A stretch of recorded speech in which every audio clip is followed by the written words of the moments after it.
Sidra. Hadirin sekalian, hadirin bahagia, ini dia. Saya bertanya, apakah saudara-saudara sekalian menunjukkan saya PRT Gubernur Sulawesi Selatan dengan ini mengumumkan secara resmi Ketua Tim Percepatan dan Penguasaan Kabupaten Kota Sulawesi Selatan dalam rangka mendukung pengembangan ekonomi. Saya percaya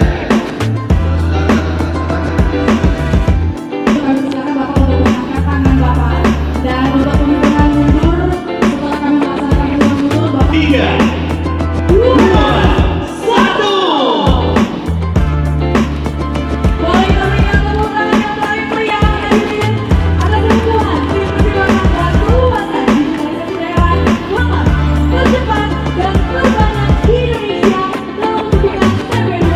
Kami persilakan media tentunya hadirin sekalian kita mendengarkan sambutan dari yang terhormat.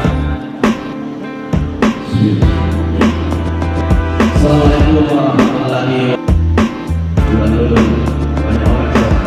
Assalamualaikum warahmatullahi wabarakatuh. Indonesia untuk tinggal di DP 2 ini adalah selamat pada seluruh termasuk kami sendiri pemerintah Provinsi Selatan Eswani buat banyak tanpa sedang melihat menunjukkan bahwa mereka ternyata juga orang teknologi dan sudah terasa sekarang ketika ada perjalanan dan sebagainya bisa cash setelah kita tetapkan peraturan gubernur itu. Sekali lagi ini akan keras dalam hidup ini memang harus keras.